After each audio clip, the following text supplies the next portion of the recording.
QNET family, I'm Kalai. We are here with the gorgeous Daphne Iking. Allow me to briefly introduce her. She's known best for remarkable roles as Malaysian television personality, an actress, a beauty guru, and an award winner. The list goes on, but this is actually not the first time we have seen her. She had the privilege to interview our founder, Dato Sri, for VCon back in 2006, and now she's back for more. Hello Daphne, thank you for joining us. Hi Kalai and everyone tuning in. Thank you for having me. I have to begin by saying that I'm a big fan. Daphne, you're a mother of 4 beautiful children, you have a business to run, a community to manage, and I have to say, you're looking fabulous. How do you do it all? Well, first and foremost, thank you Kalai, but I can honestly say it's not been easy. A lot of work goes into making sure things are in order, so I like to plan my day and week in advance, and I try to stick to the schedule the best I can. And I also delegate tasks or outsource help so that my time is spent productively, because for me, time is a commodity. And in terms of appearances, well, as someone who is constantly interacting with people and putting myself out there, I know how important it is to look my best, especially since I'm in the entertainment line, right? So having a good skincare regime definitely helps. And you have to remember, when your skin is taken care of, you feel so much better walking out the door and facing the world. And that's my personal stance at least. And I believe this is the case for most people. Looking and feeling good makes me feel confident, I feel good, and when I've got my A game going, I feel great about myself.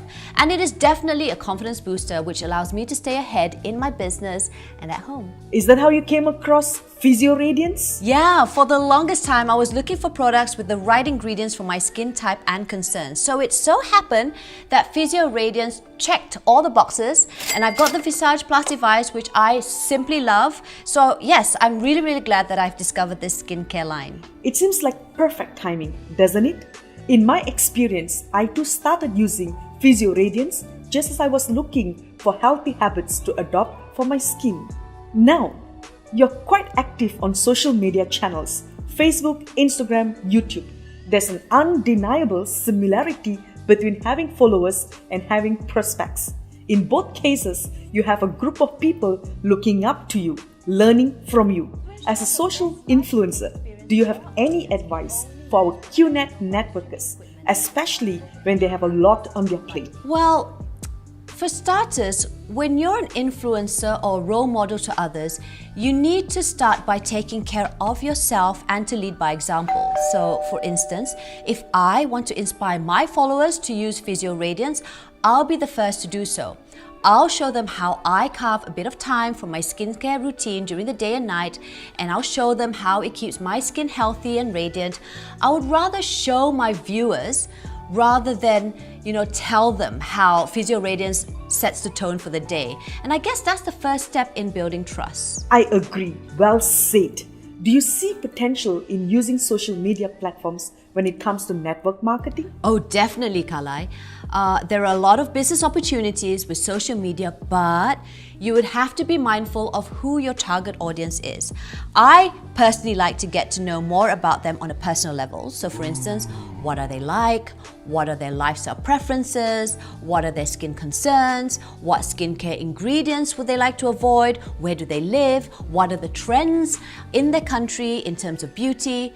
So once you know the answers to these questions, you get a clearer picture, and that will sort of help you tailor your posts or your presentations to their specific needs rather than address them through, a global or a more generalized lens.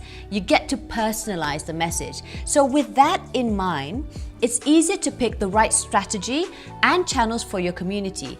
And one more thing to note, social media is called social media for a reason. You need to socialize, guys. When you're using social media with your network, it's great if you're able to engage with them, to build rapport and to strengthen the trust. They will not only support you by advertising your products, but they'll also give you feedback that will help you to improve. Indeed, Daphne. In the new normal, we have all had to evolve and reinvent ourselves in more ways than one.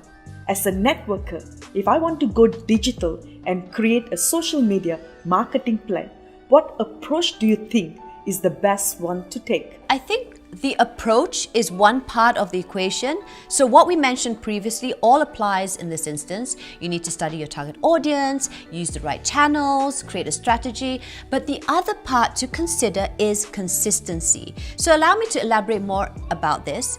Consistency produces results. If you give a presentation 1 or 2 times, it might not necessarily generate leads.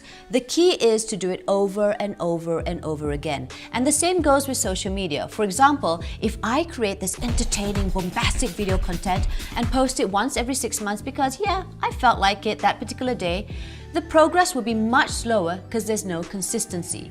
So while it's true that having a solid marketing plan could make or break your business, sticking to it is just as important.